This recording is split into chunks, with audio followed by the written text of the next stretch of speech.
Hey everyone, and welcome back to the Firefighters Podcast, where we seek to develop, inspire, and motivate the world of the emergency services operator through a series of wide-ranging conversations. Now, before we go any further, just hit that rate, follow, or subscribe button on whatever platform you're listening to. It's a key performance indicator for us and helps us reach even more people.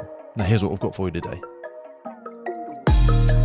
Hey folks, hope you're all doing well, kicking ass, taking names, and getting ready for a bit of a break over Christmas. Today is a quick roundup from the Fire and Emergency Awards on the 9th of December 2022, where the podcast was lucky enough to get an invite to come on down and share in the Excellence in Fire and Emergency Awards. Now, if you're unfamiliar with it, we popped down there last year, and this is all about recognizing and celebrating the achievements of the fire and emergency services. You see a whole host of people there. There are some chief fire officers. Of course, they're going to get themselves down there, but we also have the teams, industry supporters and suppliers. But most importantly, we have frontline firefighters and the support staff who are the absolute real heroes of the whole sector as they come together to celebrate the work of the brigades, teams, individuals who have really made a difference.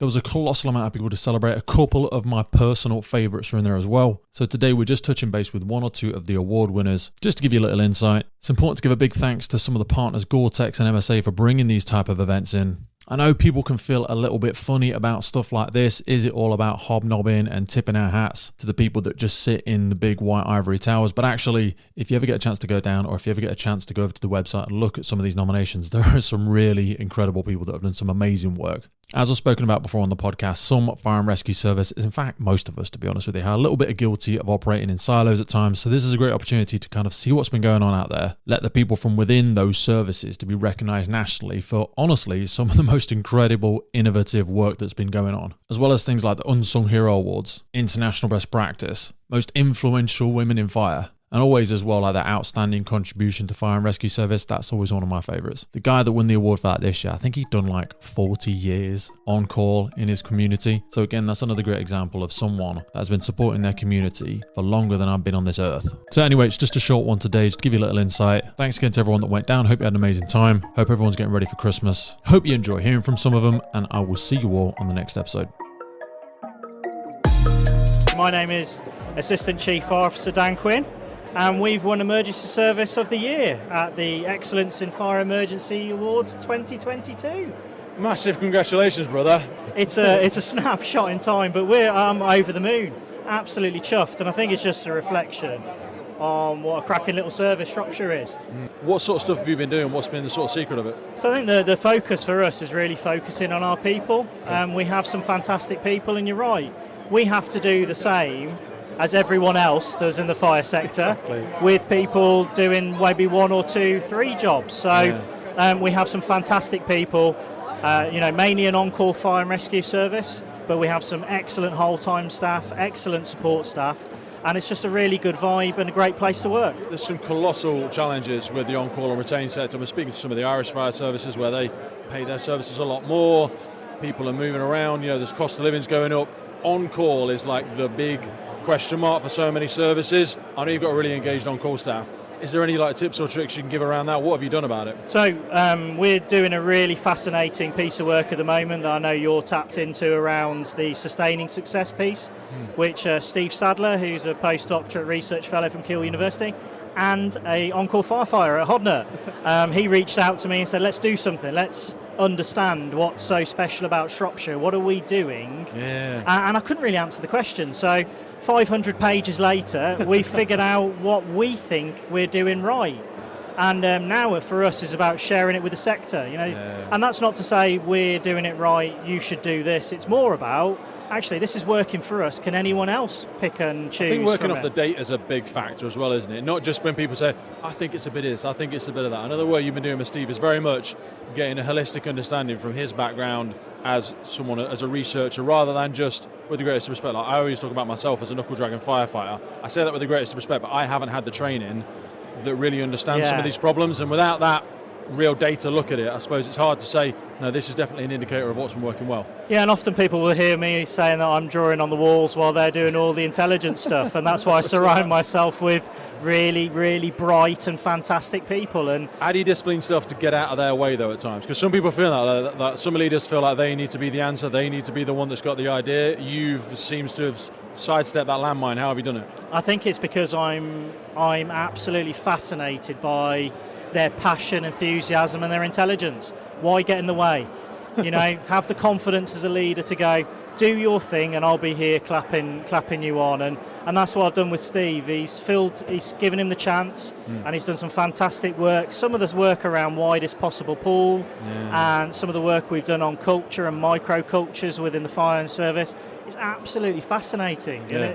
And that's all. You just immerse yourself in it and try and remember that there's a fire engine at the end of this. And that's what I always say. If you keep the people as your focus, then you can't go far wrong. And I think that's reflective of the award is that focus by the senior leadership team in Shropshire that the people and the culture are our kind of guiding light and are really our guiding star there. And we just try and keep that as that kind of momentum and the focus for us. Love it, mate. Many congratulations, and I'll speak to you Yeah, soon. we're over the moon. Thank you. Well done.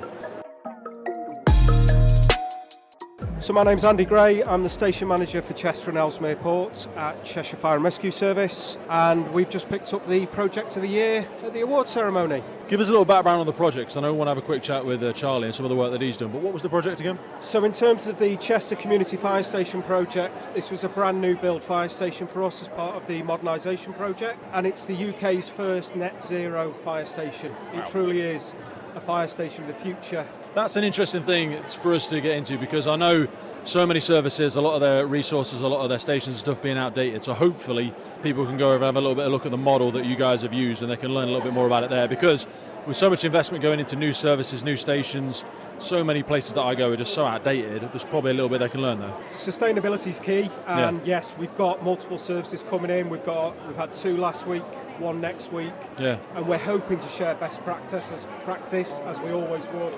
My hope is that people see that before they do the budget spend, because once you've built the buildings, it's hard to do it in reverse, isn't it? It will help them a huge amount to learn from our pros and our cons of the project. Well, it's important to go over and have a look, because there's so much silo working sometimes in the UK Fire and Rescue Service, so we kind of need to just get over ourselves a little bit, see what's going on out there. Yeah. Some people haven't got to reinvent the wheel. Yeah. People have done it, it's been well recognised, so hopefully they can get some lessons there. Yes. Charlie, what on earth have you done, my brother? What were we looking at here? So I've been lucky enough to win the award for Young People Supporter of the Year, which is an absolute honour for me. Lucky, do you reckon? I mean, you've clearly put a lot of work into it. Why have you got it? What's going on? Well, I started my career, if you like, with Cheshire Fire and Rescue at the age of 13 when I joined the cadet scheme there. Is the cadet scheme UK-wide? Because I think it's amazing that we're still doing that. I always got worried that less people would do it now that people have got technology and PlayStation. Yeah, so it is I thought worried it'd be less popular. Yeah, it is a UK-wide scheme. However, the Cheshire Fire Cadet scheme in particular is sort of a more integrated part of Cheshire Fire and Rescue Service. So how does it work there for people that have never heard of the cadet schemes? So what does it actually do? Because I'm sure there are a lot of people that they've got a 13-year-old that wants to join the fire service, can't do it till they're 18. How did you get involved in it? So, well, it initially started with my father, who was a firefighter in North Wales. That's where the interest came from. But, Magic. The Fire Cadet scheme in Cheshire is designed for people aged 12 to 18. Okay. And it gives you an insight on the Fire and Rescue Service, all the different roles, aspects of the service, how we come together to provide a response, protecting and preventing in Cheshire. So, do they let you play with the kit from day one? I mean, obviously you're not going to be sticking BI and running into burning buildings, but like what I've seen in some cadet programs, I don't know if yours is the same, it's really great that they have got miniature BA sets, they've got miniature ladders, they do teach them knots and lines, they do teach the values and the behaviours. Is that still the case? We do exactly that. So I'm currently a volunteer cadet instructor, and what we do is we treat the young people as cadet firefighters. Love it. And they attend a weekly drill session where we have a roll call. They do proper parade and everything like that? we do proper parade. Love it. We detail what the plan is for the night, and they have their own PPE.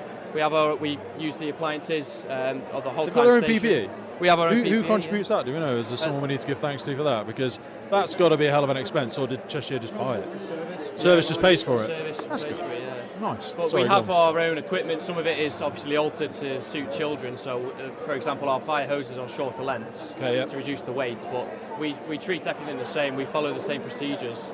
It says they still use the old 45s for the fire cadets as well, don't they? Because a lot of places it's 52s and 64 mils and stuff like that. Now they've still got the older small stuff. We try our best to marry up our operational equipment with the fire cadet equipment because it gives a fantastic insight into the real world. Bloody heavy for a 13-year-old, you'd have thought. Well, so. they are, but we're inclusive to all children. Love it. And we consider all strengths and abilities. So you've been doing it since you were 13? I have, yeah. So. How old are you now then? So I'm 21. 21? Yeah, I joined North West Fire Control age 17. And then I've just recently started the apprentice firefighter scheme in Cheshire full-time. Mate, congratulations. So you went into control at 17. How did you do that? I did. I was coming to the end of being 17. Did my recruits course, and then I turned 18, and 2 days later I worked my first night shift. Mate, that's awesome. It was fantastic. Andy, I think it's probably great that people at such a young age get an insight into the backroom staff as well. I say backroom staff, but like fire control are the pulse of the service. They're the front line. They don't get second chances. They're on the phone with the services all the time. They're liaising all of our assets. I think it's really interesting that people can get that insight early on, because sometimes you meet firefighters 10 years in, they don't even know what those people do. No, we're lucky. Charlie's the example.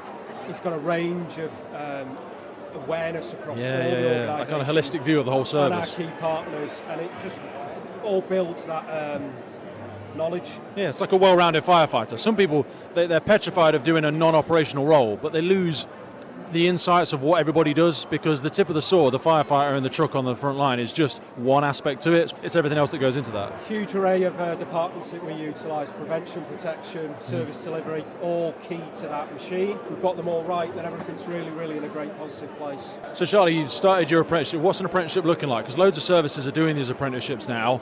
Is that going to be a 2-year thing when you get to go on stations? How's it going to work? My apprenticeship is fantastic. So it's a 15-month course in the community safety side of fire service. Magic.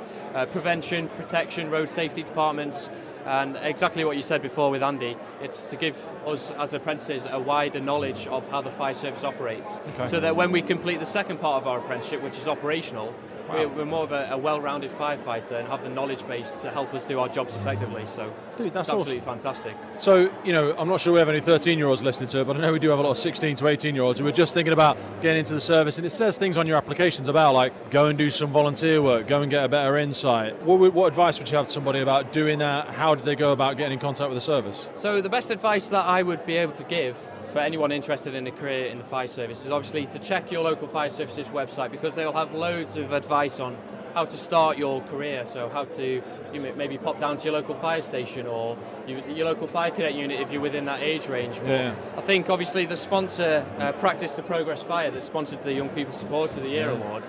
As Andy will know far better than me, we're hemorrhaging so much experience in the fire service now. So many people are retiring, giving people the tools of how to progress and how to develop as a well-rounded firefighter, rather than just, I'm great operationally. Well, okay, how about people management? How about the soft skills? Those aspects, are really important to us. It is, and especially, the fire service, it's not just fires anymore. It's a lot more of a varied role. And if you, as a firefighter, if you learn all of the things that the fire service do to prevent the incidents we respond to, I think you get more satisfaction out of doing your role too. So beautiful. Charlie, massive congratulations, mate. Thank you. Andy, thank you for your time. Superb, thank you. Tom Goodall, London Fire Brigade. Tom, you guys have come along this year, guys and girls. You've got the Innovation of the Year, zero emissions pumping. So what you've got is a fully electric drivetrain in a converted Volvo fire engine, Class B fire engine. So it's fully electric. We do have a generator on it, so we can charge the batteries and keep it topped up. We don't really need it. We think it's just as a kind of resilience at the moment, but yeah. This has been one of the big eggs that people have been trying to crack for the last few years. It's like the government is saying, like, just in general population, after 2030 or whatever it is. So as a government organisation, we should be trying to lead the way. We should be trying to do best practice. 100%. But when I've been at the emergency services shows and stuff like that, they're like 3 times the cost. So I feel like the government's got to maybe help us out, subsidise us a little bit. It's great to see LFB of all people going first, showing that you're trying to do the best. Do you see this as something that you're going to try and do more of in London? Is it like a project you think other services could adopt? Absolutely. We definitely think that it's got legs. So our current fire engines are up for renewal over the course of the next 10 years. Because what a lot of people don't know, is a lot of services, we don't own our vehicles. A lot of times we lease them, and because there's not a lot of use for second-hand fire engines. Sometimes we send them abroad, but it's difficult, isn't it? So a lot of services lease them on a 10 or 15-year service. So we own ours. Okay. So we own ours outright. We're anticipating starting the replacement project for that in around 2025. I'm going to lean on my colleague Vic. Challenging conversation, but do you know how many you guys have? Because LFB is obviously the biggest. 182 straight off the bat, so he knows that one. 188. Hey, we'll let him get away with it. Yeah. I'm Vic Messiers, I'm Head of Engineering for London Fire Brigade. So we're starting the project now. Well, in the next year or so we'll be looking at what the new fire engine looks like. So we're piloting this zero emission fire engine at Hammersmith. Okay. That'll be on pilot for the next 2 years, and we'll learn from its capabilities, resilience, what it can do, what it can't do. And from there we'll get some data to be able to look into the future and see what our fire engines look like. One of the biggest challenges with this is infrastructure. You know, the electrics in these buildings, especially LFB, some beautiful old buildings. Is infrastructure going to be a big challenge, do you reckon? It is a major challenge. We've put a specific charger, 150 kilowatt charger in at Hammersmith Fire Station where this will be. So this one will charge between, depending on the capacity, we'll charge it within 2 hours. When we originally started the pilot, we thought the vehicle was going to be the challenge. Yeah. But actually, manufacturers have moved along. We're expecting Scania and Volvo and all the major chassis manufacturers to be able to provide battery-operated vehicles. The challenge for us was around the infrastructure, but we've commissioned research into the way we use our vehicles, the frequency we use our vehicles, and we anticipate at the moment there's some outlying stuff, very low percentage of major incidents. The majority of the stuff we're anticipating we can deal with on battery power. Gents, congratulations, and thanks for your time. Thank you very much. So, Ollie, first time you've been at the awards? No, second time. I was here last year. Second time. Gore-Tex sponsoring a few things this year. Obviously, you sponsored one of the awards. Yeah. We were here supporting the whole show. Pretty impressive turnout. I mean, Andrew claims it to be the most diverse audience. I'm sure he probably says that every year without even his eyesight. He can't see who's in the audience, bless him. But it was a pretty great event, to be fair. You and I would kind of guess who was going to win some of the awards. What did you enjoy about it this year? Well, look, I think you've hit the nail on the head. This is a real celebration of the fire service. And actually, I think Andrew is right. I'm going to say you're wrong. It was a lot more diverse this year. But no, it's the second year that I've been here. We sponsored it last year as well. And we also not only sponsor the event, we sponsor one of the categories, which is the most influential woman in fire, which for us is a really important category. So Gore is really focused on diversity, inclusion. And we have been for like a number of years now. This isn't something I think that's it's more new than to that, us. because when I think of Gore-Tex, like, it's kind of the molders, the values, but also like the trust aspect of it. And then when I see what women in the fire service are doing, I see what LGBTQ community, it doesn't actually surprise me that you guys kind of gravitate towards that bit, because it's more the visceral side of it. It's those deep trust aspects, because that's kind of where I see Gore-Tex sitting, I think. Yeah, very much so. I mean, look, as well as there's a lot of awareness of the categories you've just mentioned, it also, unfortunately, has also become a trendy topic, right, with a lot of businesses. And actually, it's a bit like sustainability. It's like, oh, it's cool to talk about sustainability. It's like, well, yeah, we've been talking about this for 30 years now. Well, catching up, yeah. But don't get me wrong, we've enhanced our kind of focus towards these categories as you become aware of these things. So, but yeah, that's a category that we feel proud to sponsor. Obviously, we've been here with Vivian today, who's our application engineer who looks after the UK. I tried to have a conversation with her, and I very quickly realised she knows significantly more about things than I do, so I just backed away slowly. And me too, to be honest. So normally I think she'll be speaking to you, Pete, but unfortunately she's lost her voice. So I know, too much clapping and shouting, I think you've ended up with me. Why do you guys keep coming back to stuff like this? Because with the greatest respect, like, Gore-Tex is pretty much protecting, I think, 90%, if not more, of our firefighters on the front line. So you don't need to be here. People know Gore-Tex works, they know it's in their clothing, they know it protects them. So why bother? What's the point? Yeah, it's a good question, and we've been asked this a few times, and you kind of relate that to market share, whereas at Gore we don't talk about market share actually, even though we know it is obviously pretty substantial. But for us, the messaging has to be the same year on year. We produce the best product, we listen to the end user market, we keep on innovating to help protect the servicemen, servicewomen, firefighters, to give them the best level of protection across a broad spectrum of areas: workwear, fire, police, defence. Well, it's good to see you guys still leaning in, because with the greatest of respect, like, I see some cheaper stuff trying to slip in there, and then kind of, and I can say this because I know you bloody won't, but it's like, I always say buy well, buy once. Do you know what I mean? And there's a reason Gore-Tex is in most of the stuff, because as people try and cut prices, I hope they don't start cutting costs on firefighter safety, which is why, maybe that's why you guys are leaning in more, because it's important people get the best stuff. Yeah, definitely. Look, we always talk about our brand and our product and what we do, and look, there's standard and then there's the Gore-Tex standard. Yeah. And I hate the idea of minimum standard. People say that with fitness, I'm like, the standard's not the thing you're supposed to aim for. That's the base level. Yeah, and you know what I mean? And that's our theory as well, right? So we want to offer the best level of protection, and luckily within the fire service there are always tenders and there's specifications and comfort trials. So we let the wearer decide ultimately, and that's why we've got the success that we have. I think the other side of it is around testing. Is that if you test something brand new out the box, the products will pass certain tests. But what happens at month 3, 4, 5, 6, 8, 12? And I think that's what's really important, that actually you look at the long-term longevity of a product. I think I've got Gore-Tex boots and clothing that I'll probably have for like 4 years. Do you know what I mean? It's the stuff, and actually when you think about it, the fact that I haven't had to buy a replacement 3 times over, it's lasted. Well, look, mate, it's been great catching up with the team today. Really appreciate you guys supporting this and look forward to seeing you in the new year. Great. Cheers, Pete. Thank you. Dave, end of the awards today. How'd you find it? I just think it's a fantastic day. It's an opportunity for the UK Fire and Rescue Service sector to get together, both fire and rescue services, the private sector, the voluntary sector, community groups, all coming together in one place to really show that the FRS of the UK is without a doubt, in my view, the best emergency services in the world. Wow. Strong statement, brother. I like it. Yeah, because it's been a really difficult 12 months, but we've had some amazing people come. We had people from Malta, from Ireland. Incredible to see some of the different innovations as well. We had the zero emission stuff, especially some of the most influential people in the sector. Did you have any favourites? Is there any awards where you thought, wow, absolutely blown away by that one in particular? Well, I think for me, the breadth of the activity of the UK is the thing that gets me. But without a doubt, and for me personally, I think one of the most shocking things I've seen this year has been the impact of the war on the country of Ukraine, but more importantly, the people of Ukraine. And when the UK FRS sector, and that really was the whole of the sector, Fire and Rescue Services, the FIA, National Fire Chiefs Council, all of those services, all of those individual organisations stepped up, fantastic leadership, created that convoy to go over and make a difference to people who are just struggling in the most difficult circumstances. It's crazy, isn't it? We've always done that sort of stuff, even way back from the the very origins of things like Ops Foreign, and now there's people that are actually part of that have all long gone and retired, some of them. So it's incredible to see that no matter all the challenges we've still got going on, we're finding the resource, we're finding the time to go over and make some massive convoys like that. And there's been loads of services involved in that. Yeah, absolutely. And I think the other award for me that really, really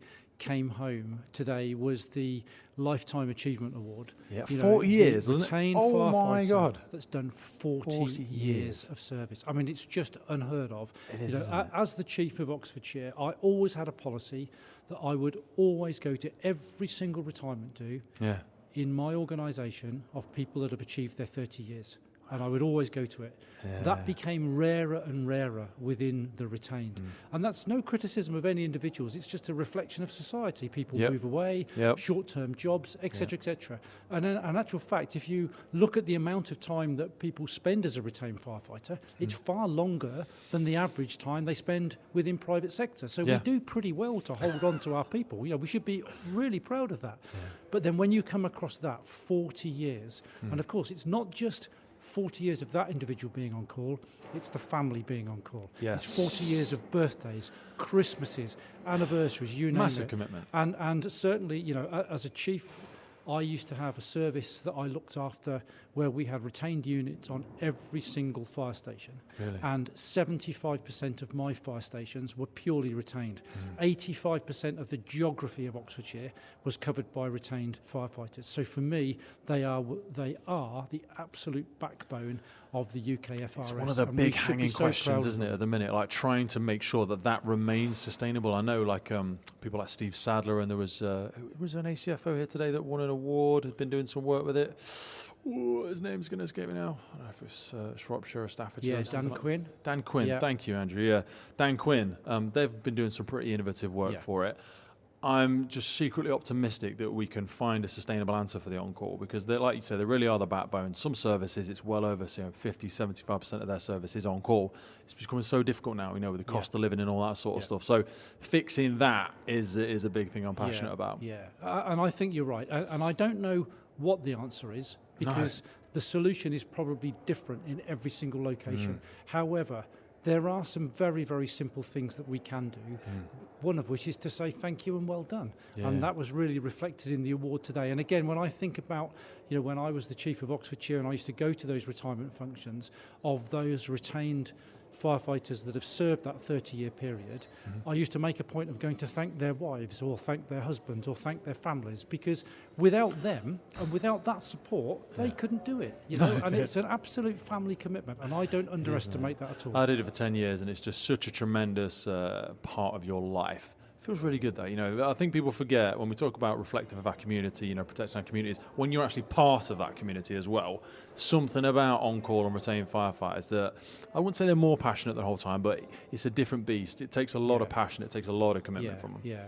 I remember one year, and for me this summed it up quite nicely, one year I was invited by the parish council, in one of the parish councils in Oxfordshire, to the turning on of the Christmas lights. Yeah. And I went along in my chief fire officer's uniform to then be standing in the crowd to have my local sub-officer, as he was in Old Money then, introduced as the local chief.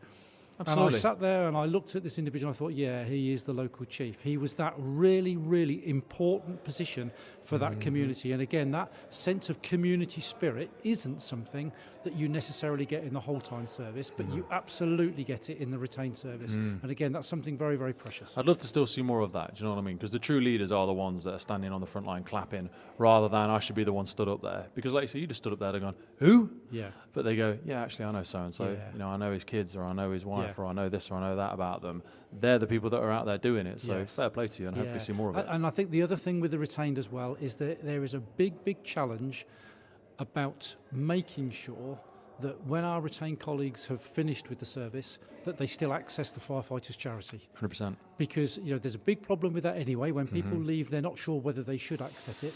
But there just seems to be this mental block around accessing the Firefighters charity by people that have left the service, particularly the retained.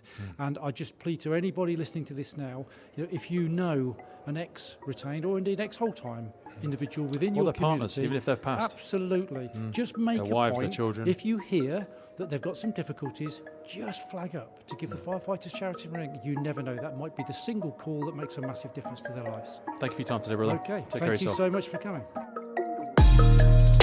Andy, end of the year, not getting sacked. He didn't say anything too bad. It was okay. I did get worried for a second when you said really amazing to see the dog in the room. I thought, well, where's he going with this? But no, we had our first ever canine nomination this year, which was pretty incredible. I do recall calling the chair of the NFCC a miserable sod. I think that would... Well deserved, though. So, absolutely. Calling a spade, it's not the worst thing. Didn't vote for the Rex. They fired them. How'd you find it, mate? It was all right? I thought it was great. How did you find it? I found it really, really good. I know I had a fumble when we spoke last year saying about all the different nominations, and I thought there was new sort of categories and stuff like that, because honestly, sometimes I go and I'm that busy like trying to learn about the projects or speak to the people that I forget the breadth of acknowledgement that goes on. Really impressed by some of the Ukraine stuff, as we were just talking about then. It's incredible to see how resourceful people have been with that. But zero emissions thing, I finally got an answer about that. I spoke to them. It's interesting what LFB are trying to do with that, but I loved it. Yeah, it's a great venue. Yeah, it is. It really is a nice, feel-good event. And I think that what I always feel guilty about each year is when you see the nominations again and you think any one of those should and could have won it, and then the winner comes up and you think, oh well, I mean, going against the Ukraine convoy was an impossible task for people there. But we did kind of move categories around and try to get as much as broad a coverage as possible.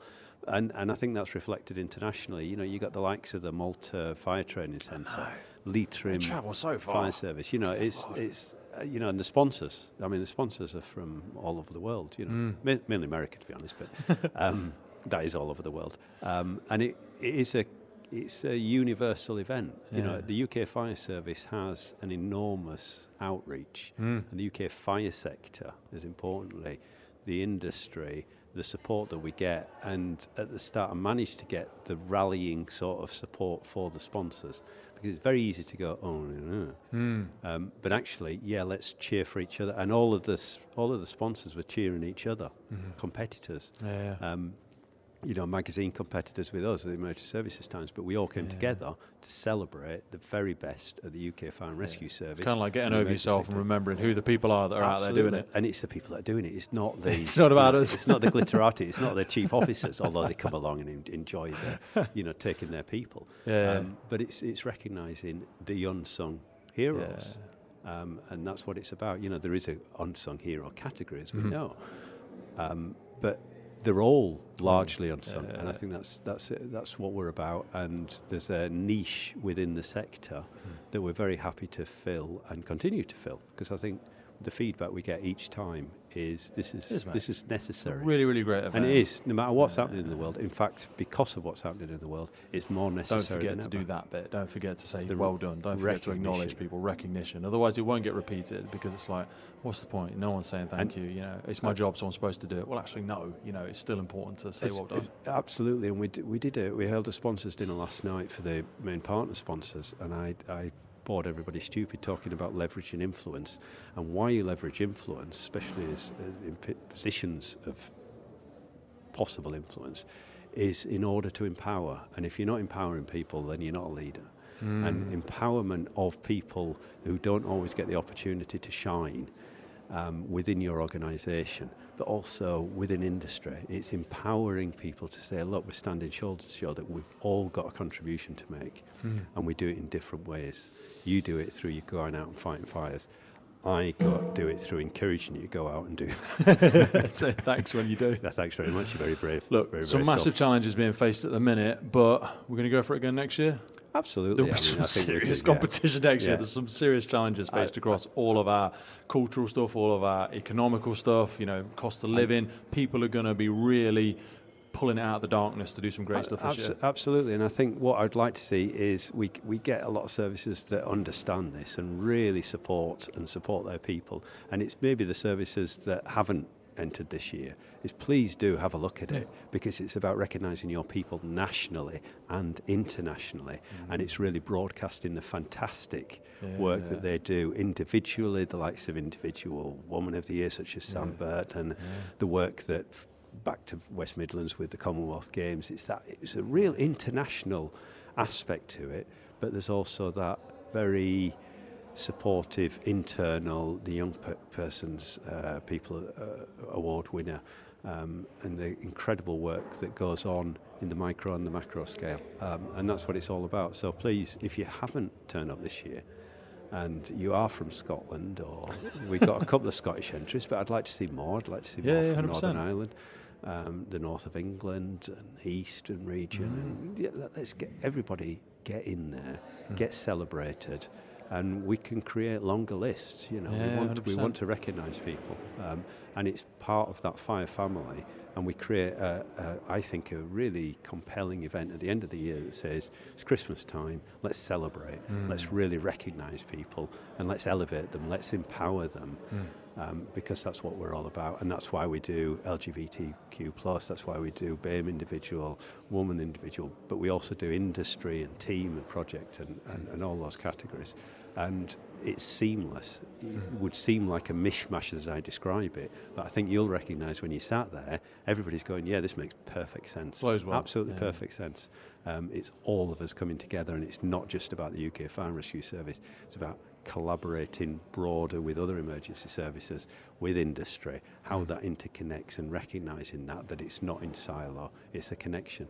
And true collaboration, somebody said it today, one of the winners was saying about collaboration, the Ukraine convoy. That was true collaboration across an enormous group of peoples and an organisation, and yet just about everybody in the UK Fire Service at some point has contributed to that. Yeah, you know, if you haven't, you should have. Maybe do it next time. Well, look, mate, it doesn't look easy to put it on. It looks like an absolute headache, to be honest with you. But fair play to you and the team for doing it. I just do this, you know, the fancy bits around the edges. But I think, you know, the personnel. And as I said afterwards, there's an enormous year-round operation that this takes. You know, from the moment that we send out the call for contributions, call for nominations, it's a year-round operation, and it really does take a lot of fueling. But it's about supporting the sector, and it's lovely that we get such wide recognition. We would like to get more ministerial support. The last 7 ministers, Lord Greenhow was here last year. I'd like to get a little bit more of that, but you know, this is the world we live in. Yeah. But we get the fire sector, and we've had so many international representations as well, because they, as I say, they look at the UK and go, wow, this is where it happens. We tend to focus recently on some of the bad news stories, but there's a lot of good news, really an awful lot of good news, and we broadcast that, and we talk about it, and we share best practice. And we say, you know, some of this stuff is truly groundbreaking and saves lives and makes a difference. And we empower the people, and we recognise the people that are making the difference. Beautiful. Love Thank it, you very mate. much. Congrats for another year, and I'll see you next year. I do hope so. Cheers mate. Thank you. The Firefighters Podcast is a global podcast seeking to develop, inspire, and motivate the world of the emergency services operators. Through a series of wide-ranging conversations celebrating those within our sector, we seek to encourage and support this incredible group of people. It's brought to you by myself, operational firefighter Pete Wakefield, and I speak with individuals from all walks of life who I sincerely believe can add value to or develop those who have chosen this life path. Please support your emergency services wherever you are in the world, and thank you for listening.